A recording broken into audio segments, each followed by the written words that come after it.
Isang mapagpalang umaga sa lahat. Ang ating banal na misa ngayon ay kasalukuyang naka-livestream sa Facebook page ng ating parokya, San Lorenzo Ruiz Parish, Quezon City. Ang lahat ay pinapaalalahan ng manamit ng naaangkop at aktibo at magalang na makilahok sa ating pagdiriwang. Tawag sa ikakasal. Si Rowan Mikel Tamse, 37 years old, nakatira sa 23 Jose Fallanes Escoda Street, Tierra Verde 2 Subdivision, Quezon City, ay ikakasal kay Eliza Marie Corpus, 34 years old, nakatira sa 74 Eliza Street, Caloocan City, sa March 5, 2024, sa Basilica Minor de San Pedro Bautista. Si Renato Mangi Rivamonte IV, nakatira sa Villa Mendez, Mugpog, Marinduque, ay ikakasal kay Christine Dayan Ebrada Pascua, nakatira sa Kulyat, Tandangsora, Quezon City, sa April 20, 2024, sa St. Joseph Spouse of Mary Parish, Gasan, Marinduque. Magsiluhod po ang lahat para sa panalangin para sa banal na bukasyon.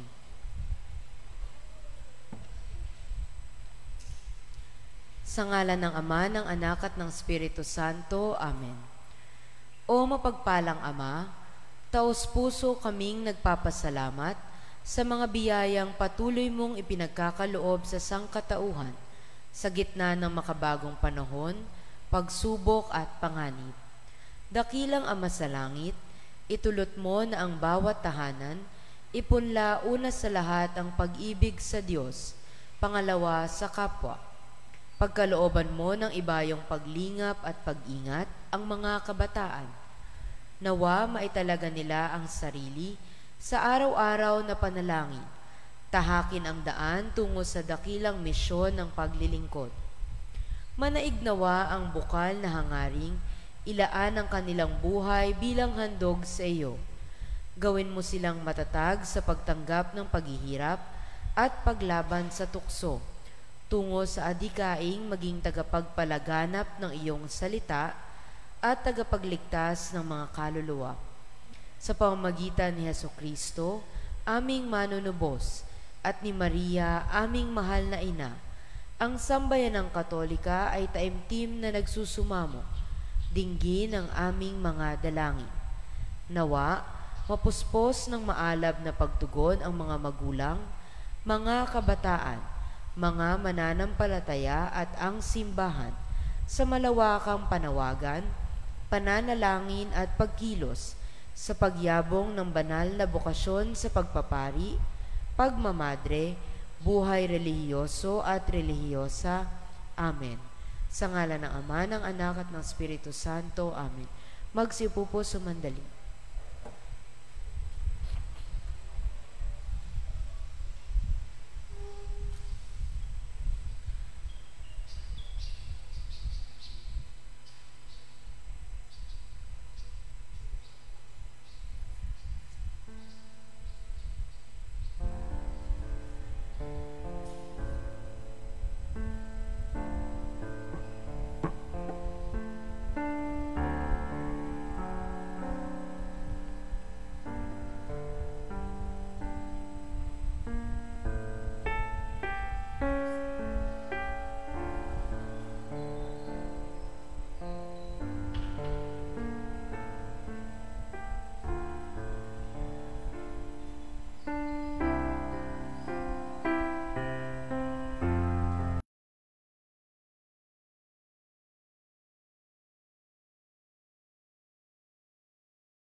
Sa ngalan ng Ama at ng Anak at ng Espiritu Santo. Amen. Binati ng anghel ng Panginoon si Santa Maria. At siya'y naglihi lalang ng Espiritu Santo. Aba, Ginoong Maria, napupuno ka ng grasya. Ang Panginoong Diyos ay sumasa iyo. Bukod kang pinagpala sa babaeng lahat, at pinagpala naman ang iyong anak na si Jesus. Santa Maria, Ina ng Diyos, ipanalangin mo kaming makasalanan, ngayon at kung kami mamamatay. Amen. Narito ang alipin ng Panginoon. Maganap nawa sa akin ayon sa wika mo. Aba, Ginoong Maria, napupuno ka ng grasya. Ang Panginoong Diyos ay sumasa iyo. Bukod kang pinagpala sa babaeng lahat, at pinagpala naman ang iyong anak na si Jesus. Santa Maria, Ina ng Diyos, ipanalangin mo kaming makasalanan, ngayon at kung kami mamamatay. Amen. At ang Verbo ay nagkatawang tao. At nakipamuhay sa atin. Aba, Ginoong Maria, napupuno ka ng grasya. Ang Panginoong Diyos ay sumasa iyo. Bukod kang pinagpala sa babaeng lahat, at pinagpala naman ang iyong anak na si Jesus. Santa Maria, Ina ng Diyos, ipanalangin mo kaming makasalanan, ngayon at kung kami mamamatay. Amen. Ipanalangin mo kami, Santa Maria, ang Ina ng Diyos, nang kami maging dapat makinabang sa mga pangako ni Kristong aming Panginoon. Manalangin tayo. Panginoon naming Diyos, kasihan mo nawa ang aming mga kaluluwa ng iyong mahal na grasya, at yayamang dahilan sa pamamagitan ng anghel ay nakilala namin ang pagkakatawang tao ni Kristong anak mo, pakundangan sa mahal na pagpapakasakit at pagkamatay niya sa krus. Pakinabangan namin ang biyaya ng kanyang pagkabuhay na manguli sa kaluwalhatian ng langit. Sa pamamagitan ni Kristong Panginoon namin. Amen. Luwalhati sa Ama, sa Anak, at sa Diyos Espiritu Santo. Kapara ng unang-una, ngayon at magpakailanman, magpa sa walang hanggan. Amen.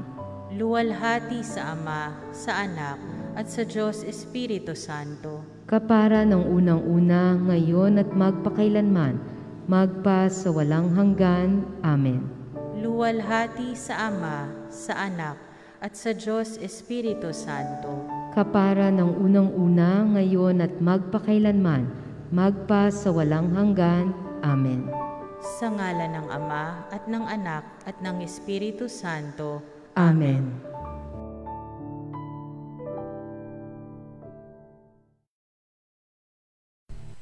Ngayon po ang ikatatlong linggo ng Kwaresma. Ang tema ng ating pagdiriwang ay panatilihin nating banal ang templo ng Diyos. Pinaaalala-ala sa atin ng Ebanghelyo ngayon na si Hesukristo ang pinakabanal na templo ng Diyos. Ipinaaalala rin ito ang kabanalan di lamang ng lahat ng dalanginan, kundi ng bawat tao rin, lalo na ng mga bininyagan. Mga templo tayo ng Diyos sapagkat itinatak niya sa atin ang kanyang banal na larawan nang tayo'y kanyang nilikha, at itinalaga tayo para sa kanyang paglilingkod nang tayo'y binyagan. Nilalapastangan natin ang ating sarili kapag nagkakasala tayo. Nilalapastangan din natin ang iba kapag di natin iginagalang ang kanilang karangalan o inaakay natin silang magkasala. Sa Eukaristiyang ito, pagtibayin nating muli ang pangako nating panatilihing banal ang lahat ng templo ng Diyos sa tuwina. Magsitayo po ang lahat at simulan natin ang banal na pagdiriwang.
Sa ngalan ng Amang at ng Anak at ng Espiritu Santo. Amen. Purihin ang Diyos nung humirang sa ating maging mga banal na templo nang tayo ay binyagan. Ang kanyang biyaya at kapayapaan ay sumainyong lahat. At sumain niyo rin. Mga kapatid, magandang umaga po sa inyong lahat. Magandang umaga po, Father. Pagsisihan natin ang ating mga kasalanan upang tayo maging karapat-dapat sa banal na pagdiriwang.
Kaawaan tayo ng makapangyarihang Diyos, patawarin tayo sa ating mga kasalanan, at patnubayan tayo sa buhay na walang hanggan. Amen. Manalangin tayo. Ama naming makapangyarihan, ikaw ay maibigin at butihin sa tanan. Itinuturo mo na ang lunas na kasalanan ay nasa kusang pagpapakasakit, pagdalangin at pagmamalasakit. Tunghayan mo ang aming pag-amin na nagawang pagsuway upang sa pagpapatira pa ng aming pudhi sa iyong harap, kami lagi mong maibangon dahil sa iyong pag-ibig na tapat. Sa pamamagitan ni Kristo, kasama ng Espiritu Santo, magpasawalang hanggan. Amen. Itinataas ng 10 utos ang mga pagpapahalaga at mga tungkuling di lamang para sa mga Hudyo, kundi para sa lahat ng tao sa lahat ng panahon. Pagbasa mula sa aklat ng Eksodo. Noong mga araw na iyon, sinabi ng Diyos, "Ako ang Panginoon, ang inyong Diyos na naglabas sa inyo sa Ehipto, at tumango sa inyo sa pagkaalipin. Huwag kayong magkakaroon ng ibang Diyos maliban sa akin. Huwag kayong magkakaroon ng Diyos-Diyosan o kaya'y larawan o ribulto ng anumang nilalang na nasa himpapawid, nasa lupa o nasa tubig. Huwag kayong yuyukod o maglilingkod sa alinman sa mga Diyos-Diyosang iyan. sapagkat akong Panginoon ay mapanibughin. Parurusahan ko ang lahat ng aayaw sa akin, pati ang kanilang mga anak hanggang sa ikaapat na salinlahi.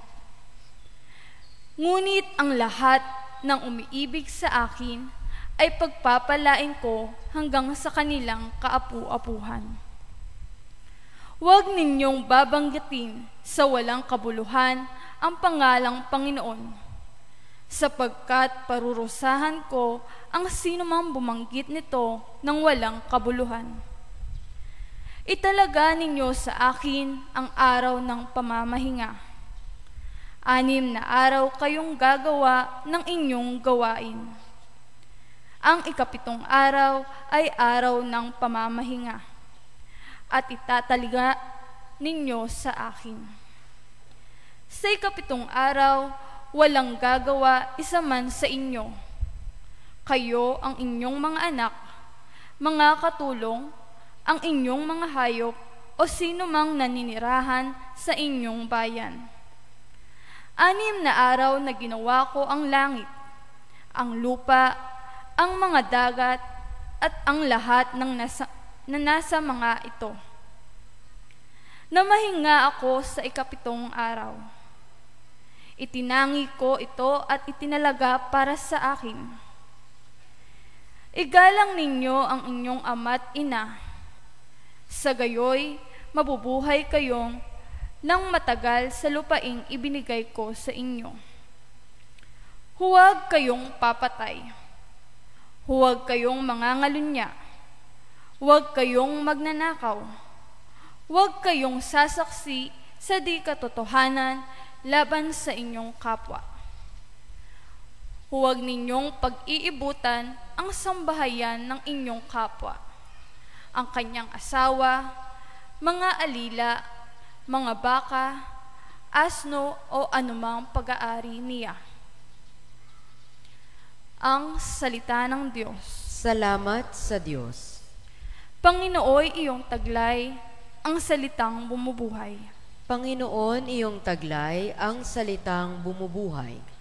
Ang batas ng Panginoon ay batas na walang kulang. Ito'y utos na ang dulot sa tao ay bagong buhay. Yaong kanyang mga batas ay mapagkakatiwalaan, nagbibigay ng talino sa pahat ng kaisipan. Panginoon, iyong taglay ang salitang bumubuhay. Ang tuntuning ibinigay ng poon ay wastong utos. Ilalagay ang sinuman kapag ito ang sinunod. Ito'y wagas at matuwid pagkat mula ito sa Diyos. Pag-unawa ng isipan, yaong bungang idudulot. Panginoon, iyong taglay ang salitang bumubuhay. Yaong paggalang sa poon ay marapat at mabuti. Isang banal na tungkulin na iiral na parati. Pati mga hatol niya'y matuwid na kahatulan. Kapag siya ang umatol, ang pasya ay pantay-pantay. Panginoon, iyong taglay ang salitang bumubuhay. Ito'y higit pa sa ginto na maraming nagnanais. Higit pa sa ginto, lantay na ang hangad ay makamit. Matamis pa kaysa pulot, sa pulot na sakdal ng tamis. Kahit anong pulot, ito'y dalisay at malinis. Panginoon, iyong taglay ang salitang bumubuhay. Ang pangangaral tungkol sa isang nakapakong Mesiyas ay mistulang walang kabuluhang pagsisikap. Gayunman, nananatili ang katotohanan sa pamamagitan ng krus ni Kristo, kung kaya nailigtas ng Diyos ang sanlibutan. Iyan ang mariing paalala ni San Pablo ngayon. Pagbasa mula sa unang sulat ni Apostol San Pablo sa mga taga-Korinto. Mga kapatid, ang mga Hudyo'y humihingi ng kababalaghan bilang katunayan. Karunungan naman ang hinahanap ng mga Griego. Ngunit ang ipinangangaral namin, si Kristong ipinako sa krus. isang katitusuran sa mga Hudyo at kahangalan para sa mga Hentil. Subalit sa mga tinawag ng Diyos, maging Hudyo at Griego, si Kristo ang kapangyarihan at karunungan ng Diyos, sapagkat ang inaakala nilang kahangalan ng Diyos ay karunungang higit kaysa lahat ng karunungan ng tao, at ang inakala namang kahinaan ng Diyos ay lakas na higit sa lahat ng kalakasan ng tao. Ang salita ng Diyos. Salamat sa Diyos.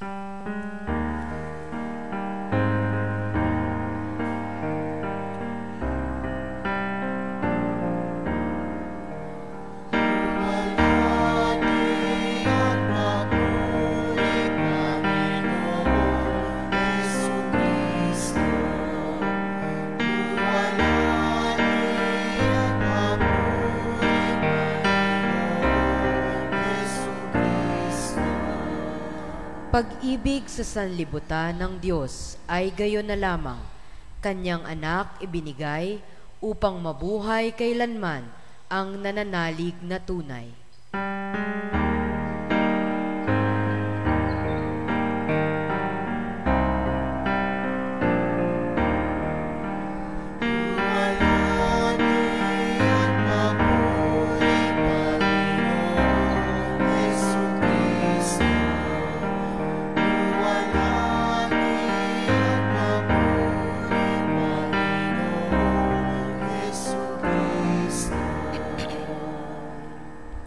Sumainyo ang Panginoon At sumainyo rin. ang mabuting balita ng Panginoon ayon kay San Juan. Papuri sa iyo, Panginoon. Malapit na ang Pasko ng mga Hudyo, kaya't pumunta si Jesus sa Jerusalem. Nakita niya sa templo ang mga nagbibili ng mga baka, mga tupa, at mga kalapati, at mga namamalit ng salapi. Gumawa siya ng isang panghagupit na lupid at ipinagtabuyang palabas ang mga mangangalakal, pati mga baka at tupa. Isinabog niya ang salapi ng mga namamalit at pinagtataob ang kanilang mga hapag. Sinabi niya sa mga nagbibili ng kalapati, "Alisin ninyo rito ang mga yan. Huwag ninyong gawin palengke ang bahay ng aking ama."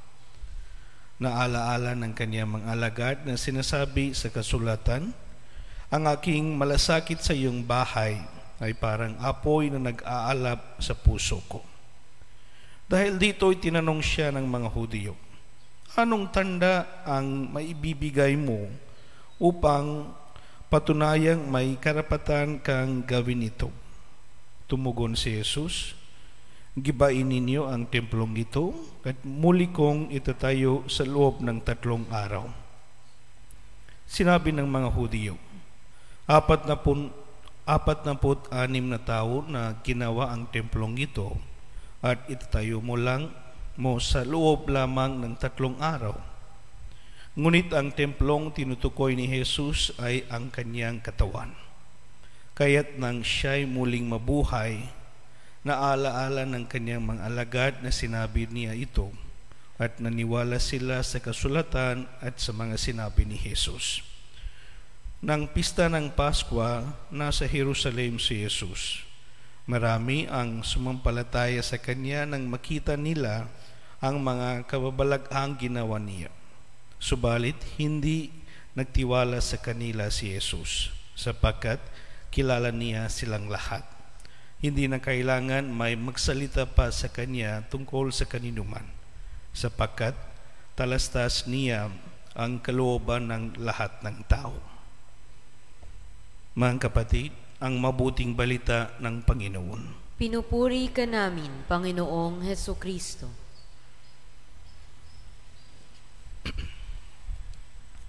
My dear brothers and sisters, once again, good morning po sa inyong lahat. Ano ang unang sumasagi sa isip mo kapag narinig ninyo ang salitang templo o simbahan? No, hindi ba't ang una mong naisip ay lugar dalanginan o lugar na kung saan ay nagtitipon-tipon ng mga tao upang magdasal. So we say it is a bahay ng Diyos, or this is also where we come and pray together, and this is is an expression of our faith. So kaya nga, my dear brothers and sisters, para sa atin, banal tanong, napakabanal ang simbahan, ang templo, ang simbahan, because we believe there is presence of God. Kaya nga, we always take care. Of course, ang minsan nga nagreklamo ang iba nga stricto at nagagalit ang mga taga-simbahan, or marami ng mga bawal, ganun. Pero subalit, ito ay para naman sa kabutihan sa loob ng simbahan o solemnidad ng pagdiriwang ng mga banal na misa, at also it's a way of respect para sa bahay ng Diyos. Sa ating ebanghelyo ngayong linggo ay nakita natin galit na galit si Jesus sapagkat tila baga hindi nabigyan ng tamang paggalang ang kanilang templo.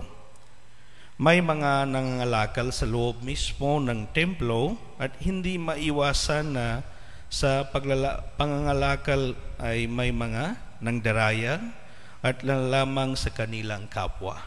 Kasi ito ay isang ritual, a ritual of cleansing every year, ba tuwing taon, ba sa panahon ng pista ng Pasko, everybody has to do. Kaya nga pumunta sa Jerusalem, and then of course malayo, kaya nga hindi sila magdala sa sariling mga hayop, like baka or whatever. So kaya nga bibili sila doon sa templo. And then, of course, high price.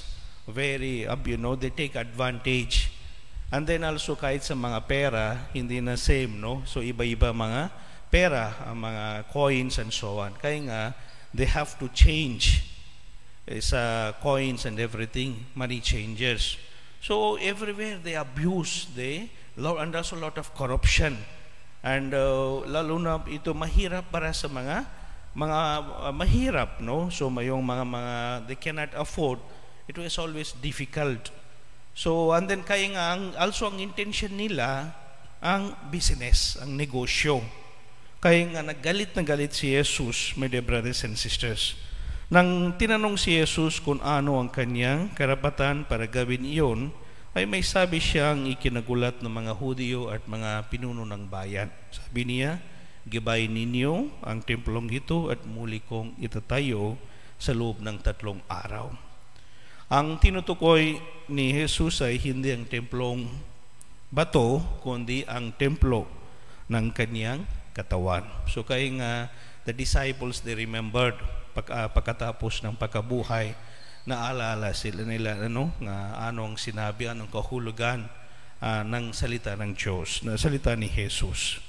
My dear brothers and sisters, alam natin that mahaba ang pasensya ni Jesus, lalo na sa mga taong nakasala. Sa buong Biblia, lalo na sa mga Gospels, maraming beses pinakita niya ang iyang pagkamalasakit sa mga taong nakasala, yung mga those tax collectors, those who sinners, those who are downtrodden, yan ang Jesus. Pero ngayon, sa ating ebanghelyo, madali siyang magalit dahil ang templo ng Diyos ay hindi iginagalang. Kaya't giniba niya ang lahat ng maraming stalls. Ibig niyang ibalik sa templo ang karapatan na maging sentrong muli, hindi ang palengke. Diyos ang sentro ng pagsamba, hindi ang material na bagay. Hindi pinahintulutan ni Jesus na maghari ang palengke sa bahay ng kanyang ama. So, the material things, the business, ito nang replacing God as the center of the temple. So, my dear brothers and sisters, pero ano po ang temple or simbahan? Ito ba? Ito lang? Pero ayon sa especially Vatican II, my dear brothers and sisters, ang simbahan ay hindi lamang ang mga bato, ang mga poste, o mga haligi, o ang physical na struktura na napapalamutian ng magandang ornamento at design. Of course, this is also church we call temple or church. Pero ayon kay San Pablo sa kanyang sulat sa taga-Korinto, sabi niya nga, you are God's temple. Tayo, ikaw, ako, tayong lahat ay templo ng Diyos, my dear brothers and sisters. Tayo ang bumubuo sa simbahan. Bilang isang katawan ni Kristo, ay nabahaginan din tayo ng kabanalan ito. At tayo ay naging buhay na templo ng Diyos. Sa pagbubuhos sa tubig, that is our way, sa pamamagitan ng sakramento ng binyag, nga hindi lamang tayo nalinis sa kasalanan natin,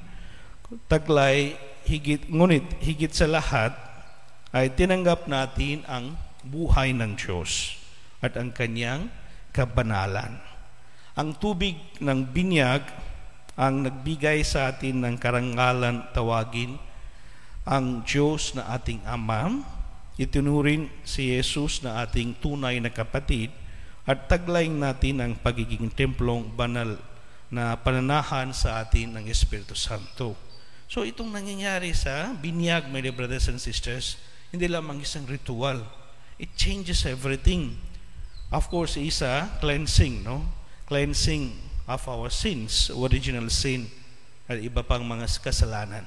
Pero sa anointing, that is parang you're saying now you belong to God. Ikaw ay anak ng Diyos. Ikaw naging anak ng Diyos. And then also, the Holy Spirit will live with you. Now the Holy Spirit, you are receiving the Holy Spirit. And then, kaya nga, tayong lahat maging templo ng Diyos. Kaya nga, kung tayo pala ay banal na templo ng Diyos, dapat mabuhay tayong marangal at banal. Diba? Kasi yan ang gusto ng Diyos. Kasi so holy, imagine, the Holy Spirit lives in us. Tayo ang templo ng Espiritu Santo. Tayo mga anak ng Diyos. But my dear brothers and sisters, subalit sa ating buhay, minsan, siguro madalas, ang ating mga sariling katawan at pagkatao ay pinapanatili natin marumi at pugad ng kasalanan. Sa ating mga sariling katawan at kalooban ay namamahay ang galit, ingit, panlalamang, kasakiman, kahalayaan at iba pang mga kasalanan napakarumi sa atin. But anong ginagawa natin? We allow the things that are not proper into our hearts.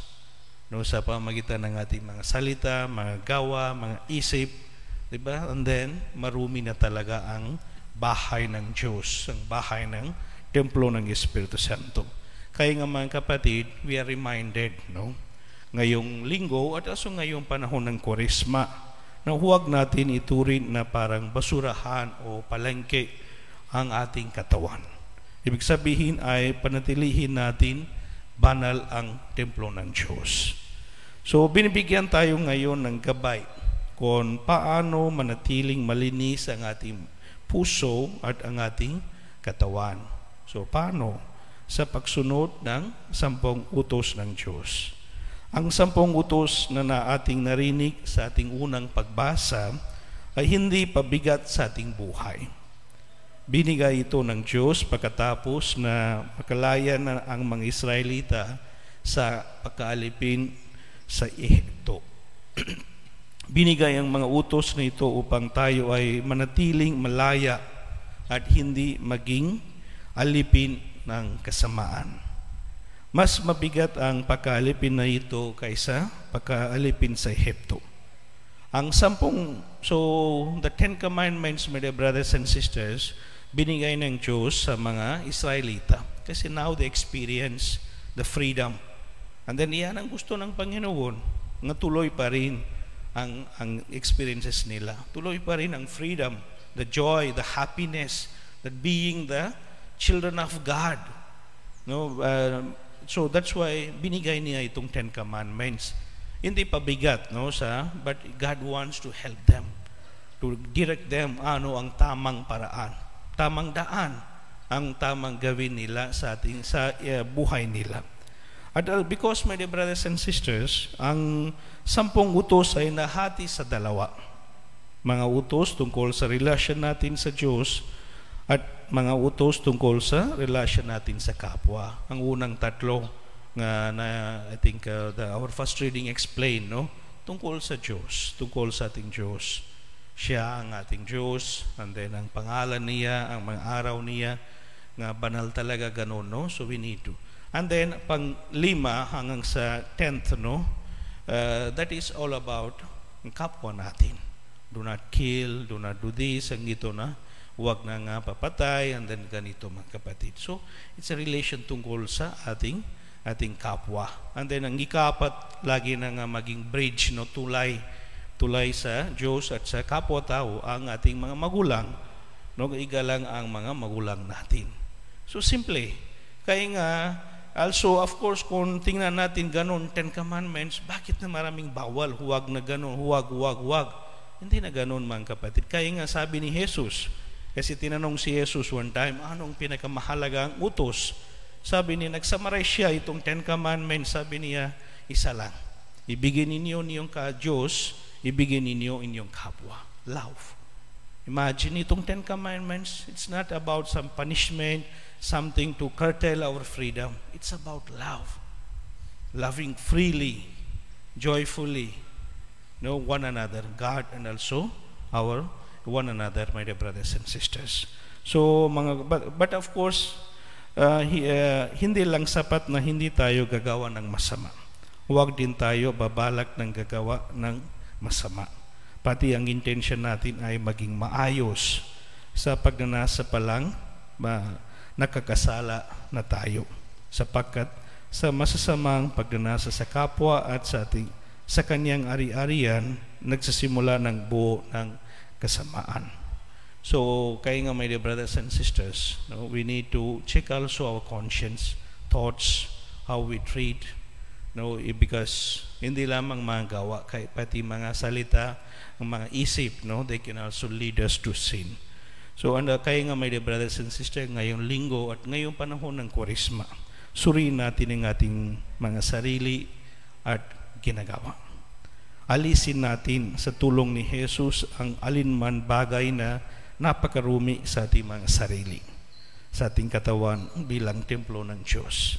Alisin natin ang galit, ingit, kasakiman, kahalayaan o anumang kasalanan na napakarumi sa atin bilang templo ng Diyos. Ang panahon ng Kwaresma ay tamang panahon upang minsan pa ay maging malinis muli tayo ang ating katawan, ang ating pagkatao sa paningin ng Diyos. So kaya nga, my dear brothers and sisters, please do the examination of conscience. No, surihin natin, tanungin natin, check everything sa ating buhay, ating mga salita, mga gawa, ating mga intentions, how we treat ang ating mga relasyon sa Diyos at sa kapwa-tao. And then, aminin natin at humingi tayo ng tawad. So, meron tayong isang mahalagang, maybe can say precious gift, binigay ng Diyos, binigay ng simbahan, ang sakramento ng kumpisal. So, magkumpisal tayo. So that linisin natin ang ating puso, ang ating katawan. So that kasi kaya nga that's why alagaan natin ang templo ng Diyos, mga kapatid. Pagnilayan natin at isabuhay ang kanyang mga utos. Sa ganitong paraan tayo maging banal at mga buhay niyang templo. Magsitayo po ang lahat. Sumasampalataya ako sa Diyos amang makapangyarihan sa lahat, na may gawa ng langit at lupa. Sumasampalataya ako kay Hesukristo, iisang anak ng Diyos, Panginoon nating lahat. Nagkatawang tao siya, lalang ng Espiritu Santo. Ipinanganak ni Santa Mariang Birhen, pinagpakasakit ni Poncio Pilato, ipinako sa krus, namatay, inilibing, nanaog sa kinaroroonan ng mga yumao. Nang may 3 araw na buhay namang uli, umakyat sa langit, naluluklok sa kanan ng Diyos amang makapangyarihan sa lahat. Doon magmumulang paririto at hukom sa nangabubuhay at nangamatay na tao. Sumasampalataya naman ako sa Diyos Espiritu Santo, sa banal na simbahang katolika, sa kasamahan ng mga banal, sa kapatawaran ng mga kasalanan, sa pagkabuhay na muli ng nangamatay na tao, at sa buhay na walang hanggan. Amen. Mga kapatid, sa pagtitipong ito ng pinakabanal na pagsamba, idulog natin ang ating mga kahilingan para sa mga nangangailangan at hanggarin natin lahat. At itutugon, Panginoon, pabanalin mo kami. Panginoon, pabanalin mo kami. Naway ang bayan ng Diyos sa buong daigdig ay laging maghain ng sakripisyo ng Eukaristiya ng may malinis na kalooban. Manalangin tayo. Panginoon, pabanalin mo kami. Naway itangi at isabuhay ng sangkatauhan ang mga pagpapahalagang iniingatan sa 10 utos, alang-alang sa ganap na pagmamahal sa Diyos at sa kapwa. Manalangin tayo. Panginoon, pabanalin mo kami. Naway patnubayan ang mga mambabatas ng kaalaman sa utos ng Diyos sa paggawa at pagpapanukala ng batas. Manalangin tayo. Panginoon, pabanalin mo kami. Naway lahat ng tao ay maigalang sa kanilang mga pangunahing karapatan at kailanmay hindi makaranas ng anumang kalalabisan mula sa kapwa. Manalangin tayo. Panginoon, pabanalin mo kami. Naway pahalagahan natin ang kabanalan ng ating sari-sariling pagkatao at ng ating kapwa at kailanmay huwag dungisan ito sa pamamagitan ng mga gawaing makasalanan. Manalangin tayo. Panginoon, pabanalin mo kami. Naway lahat ng nagsusuong ng sarili sa panganib para ipalaganap ang Ebanghelyo ay makatanggap ng ibayong tapang at lakas sa kanilang pagsisikap. Manalangin tayo. Panginoon, pabanalin mo kami. Tahimik nating ipanalangin ang ating mga pansariling kahilingan at lahat ng kahilingan para sa banal na misang ito.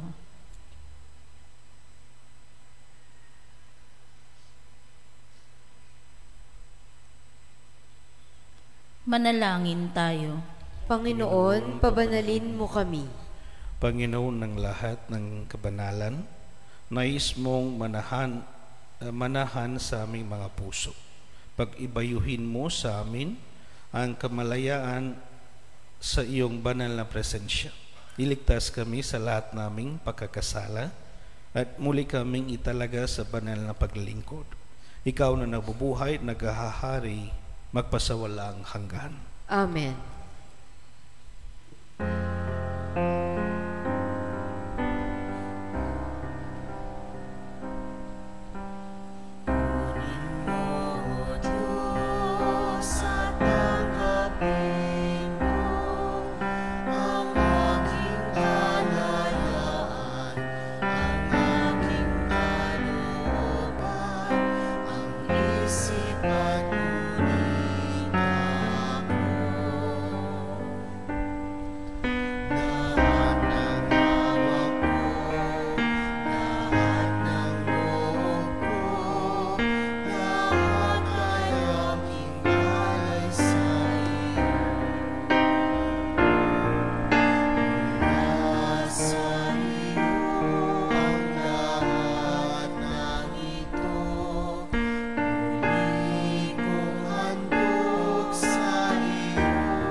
Manalangin kayo mga kapatid upang paghahain natin ay kalugdan ng Diyos amang makapangyarihan. Tanggapin nawa ng Panginoon itong paghahain sa iyong mga kamay, sa kapurihan niya at karangalan, sa ating kapakinabangan at sa buong sambayanan niyang banal. Ama naming lumikha, kalugdan mo ang aming paghahain upang ang mga kasalanan naming ihinihingi ng kapatawaran sa iyo ay matutuhan din namin ipatawad sa kapwa-tao. Sa pamamagitan ni Jesucristo, kasama ng Espiritu Santo, magpasawalang hanggan. Amen. Sumainyo ang Panginoon. At sumainyo rin. Itaas sa Diyos ang inyong puso at diwa. Itinaas na namin sa Panginoon. Pasalamatan natin ang Panginoong ating Diyos. Marapat na siya ay pasalamatan. Ama naming makapangyarihan, tunay ang marapat na ikaw ay aming pasalamatan sa pamamagitan ni Jesucristo na aming Panginoon. Binibigyan mo kami ng bagong pagkakataon upang ganapin ang paghahanda ngayon para sa pagdiriwang ng muling pagkabuhay. Kaysa ng iyong anak na minamahal, aming inilalaan ang panahon, talino at yaman para ganapin ang iyong kalooban na ang kapwa-tao ay lubos na damayan. Sa pagdiriwang namin sa aming pagsilang bilang mga kaanib ng iyong sambayanan, kami iyong pinakakamit ng katuyuang ganap sa pagtatangkilik. Kaya kaysa ng mga anghel na nagsisiyawit ng papuri sa iyo, nang walang humpay sa kalangitan, kami nagbubunyi sa iyong kadakilaan.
Ama naming banal, ikaw ang bukal ng tanan kabanalan.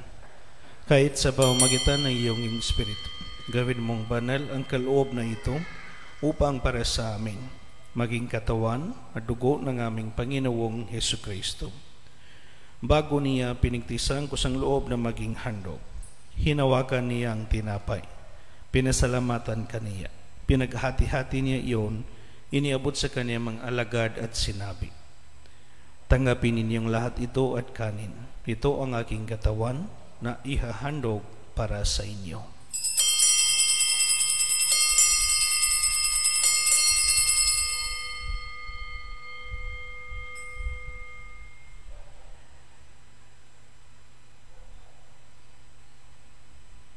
Gayon din naman, noong matapos ang hapunan, hinawakan niyang kalis. Muli kaniyang pinasalamatan. Iniabot niyang kalis sa kaniyang mga alagad at sinabi, tanggapin ninyong lahat ito at inumin. Ito ang kalis ng aking dugo, ng bago at walang hangang tipan. Ang aking dugo na ibubuhos para sa inyo at para sa lahat, sa kapagpapatawad ng mga kasalanan. Gawin ninyo ito sa pag-alaala sa akin.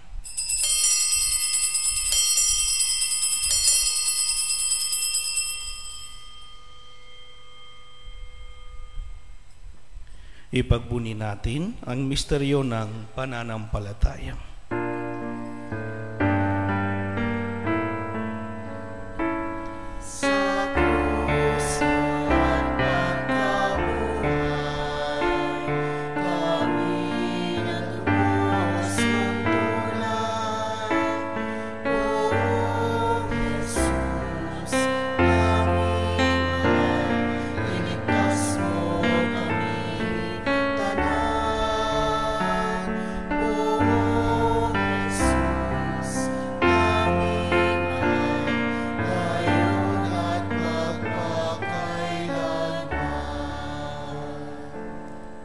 Ama, ginagawa namin ngayon ang pag-alala sa pagkamatay at muling pagkabuhay ng iyong anak. Kaya't iniaalay namin sa iyo ang tinapay na nagbibigay buhay at ang kalis na nagkakaloob ng kaligtasan.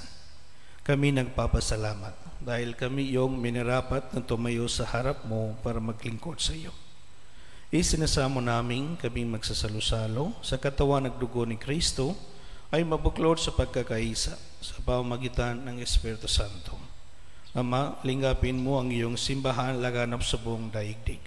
Puspusin mo kami sa pag-ibig kaysa ni Francisco na aming Papa at ni Roberto na aming Obispo at ang Tanan Kaparian. Alalahanin mo rin ang mga kapatid namin na himlay nang may pag-asang sila'y muling mabubuhay. Gayon din ang lahat ng mga pumanaw. Kaawan mo sila at patuloyin sa iyong kaliwanagan. Kaawan mo at paging dapatin kaming lahat na makasalo sa iyong buhay na walang wakas. Kaysa ng mahal na Birhen Maria na ina ng Diyos. Kaysa ng Jose, ang esposo niya.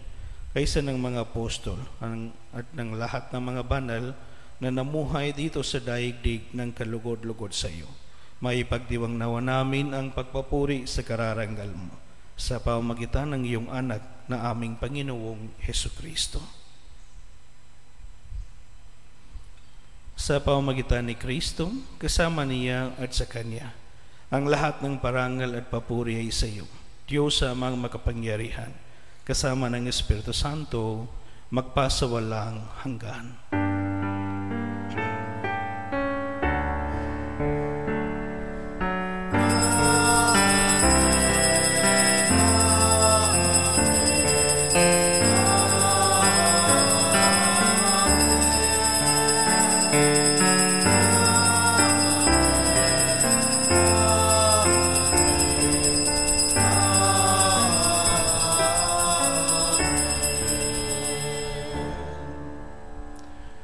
Sa tagubilin ng mga nakagagaling na utos at turo ni Jesus na Panginoong natin at Diyos, ipahayag natin ang lakas loob.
hinihiling namin kami adya sa lahat ng masama. Pagkalooban ng kapayapaan araw-araw, iligtas sa kasalanan at ilayo sa lahat ng kapahamakan. Samantalang amin pinananabikan ang dakilang araw ng pagpapahayag ng tagapagligtas namin si Jesucristo. Sapagkat iyo ang kaharian at ang kapangyarihan at ang kapurihan magpakailanman. Amen. Panginoong Jesucristo, sinabi mo sa iyong mga apostol, kapayapaan ang iniwan ko sa inyo. Ang aking kapayapaan ang ibinibigay ko sa inyo. Tunghayan mo ang aming pananampalataya at huwag ang aming pagkakasala. Pagkalooban mo kami ng kapayapaan at pagkakaisa ayon sa iyong kalooban. Kasama ng Espiritu Santo, magpasawalang hanggan. Amen. Ang kapayapaan ng Panginoon ay laging sumainyo. At sumainyo rin. Magbigayin kayo ng kapayapaan sa isa't isa.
Mga kapatid, ito ang kordero ng Diyos. Ito ang nag-aalis ng kasalanan ng sanlibutan. Mapalad ang mga inanyayahan sa kanyang piging. Panginoon, hindi ako karapat-dapat na magpatuloy sa iyo, ngunit sa isang salita mo lamang ay gagaling na ako.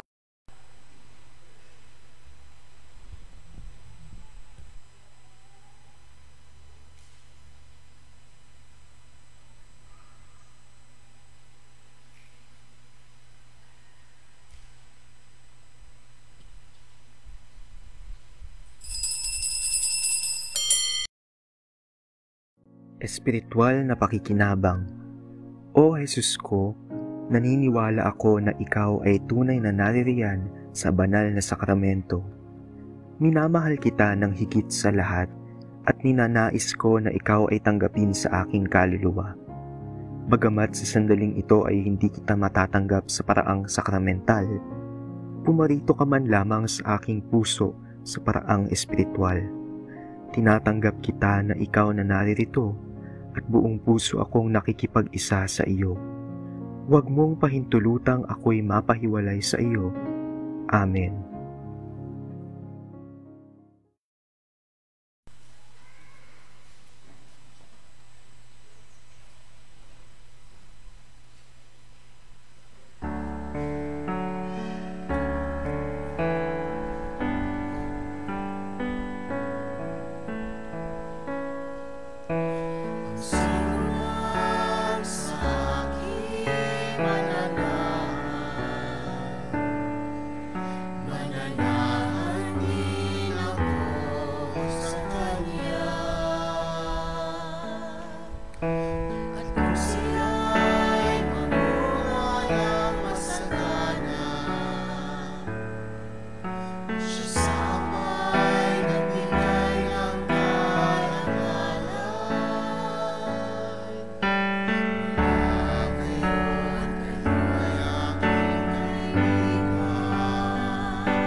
Magsitayo po ang lahat. Manalangin tayo. Ama naming mapagmahal, sa pakikinabang namin sa iyong banal na piging, pinagsalusaluhan namin ang bigay mong pagkain. Ang ginaganap namin ngayon sa pagdiriwang ay lubos nawang mangyari sa gawain namin araw-araw. Sa pamamagitan ni Jesucristo, kasama ng Espiritu Santo, magpasawalang hanggan. Amen. Magsiupo po sumandali para sa ilang paalala. Una, mayroon po tayong second collection para po sa pagpapagawa ng Kristong Hari Parish, Shrine of the Youth sa Diocese of Novaliches. Ikalawa, patuloy po ang Way of the Cross tuwing Biyernes, alas 4:30 ng hapon, 4:30 p.m. sa ating parokya. Mayroon din pong Way of the Cross sa kani-kanilang areas. Mangyari lang pong makipag-ugnayan sa inyong BEC Area Coordinator para po sa mga detalye. Ikatlo, ipinapaalala lang po na gaganapin ang Visita Iglesia sa March 16, Sabado. Hinihikayat ang mga nagpalista na isettle na po ang account upang masecure ang kanilang slot. Tumatanggap pa rin po ang Visita Iglesia Secretariat ng orders para sa mga souvenir t-shirt. Makipag-ugnayan lamang po sa kanilang desk sa labas ng simbahan para po sa mga detalye. Ika-4, nakapost po sa ating Facebook page ang mga detalye ng Holy Week activities natin. Inaanyayahan po ang lahat na dumalo upang mapalalim ang pakikipag-ugnayan natin sa Panginoon ngayong Kwaresma. Ika-5, ang ating Lenten Recollection ay gaganapin sa March 27, Wednesday, 7:30 p.m.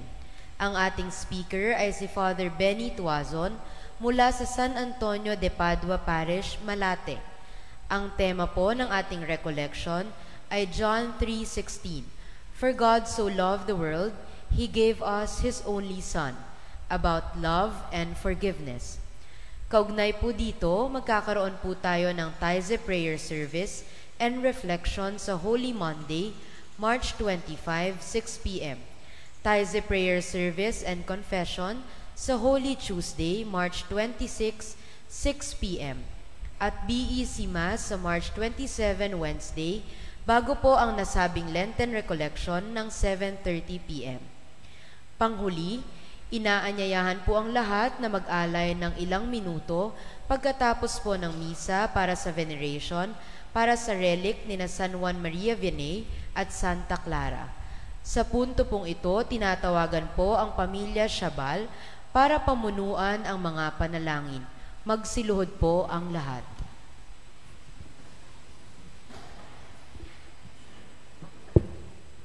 Panalangin para kay San Juan Maria Vianney. San Juan Maria Vianney, pintakasing ng tanang mga pastol ng Kawan, ipanalangin mo kami. Walang kawalang pag-asa, paghihirap o pagsubok ang humahadlang sa iyo. Walang pag-uusig, pagdaralita o pagtitiis ang kailanman nakasipihayo sa iyong nag-aapoy ng pagnanasang maglingkod. Sapagkat iniugat mo ang iyong sarili, maging sa iyong karpukan at kainaan kay Jesus, na siyang pinagmumulan ng iyong lakas. Tulungan mo kaming mga naghihirap, sinusubok at nangangamba, nanganganib kaming tangayin sa kawalan.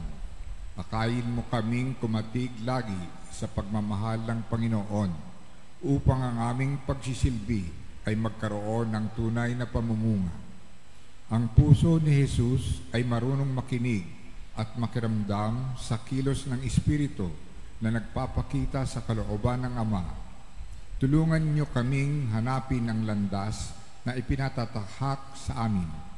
Ang puso ni Jesus ay pusong nag-aapoy para sa kaharian ng Diyos. Magsumikap sana kaming maipagkamit ang katarungan at kapayapaan.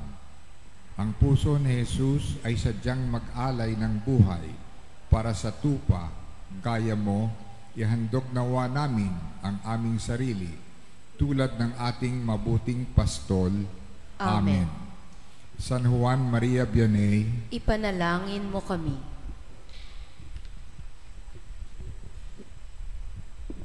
O Santa Clara, kaisa sa kaluwalhatian ng Panginoon, pinagkalooban ng kapangyarihang maghimala sa tuwina at ipagpalang magbigay ng tulong kaginawahan sa may karamdaman, sumasamo kami sa iyo.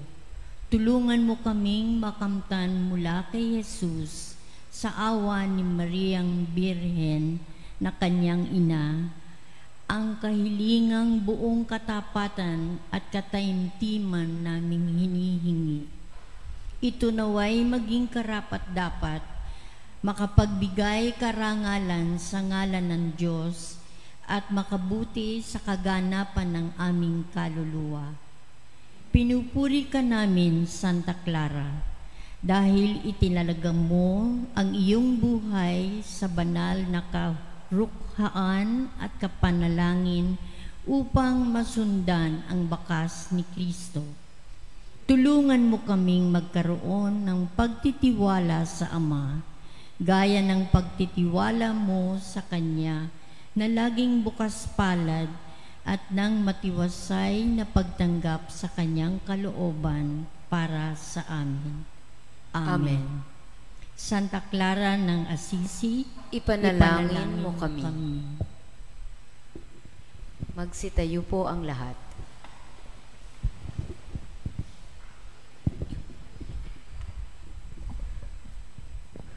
Sumainyo ang Panginoon. At sumainyo rin. Pagpalain nawa kayo ng makapangyarihang Diyos, Ama, Anak, at Espiritu Santo. Amen. Humay kayo sa kapayapaan upang mahalin at paglingkuran ng Panginoon sa pamamagitan ng pagsunod sa Kanyang mga utos. Salamat sa Diyos. Magsiluhod po ang lahat.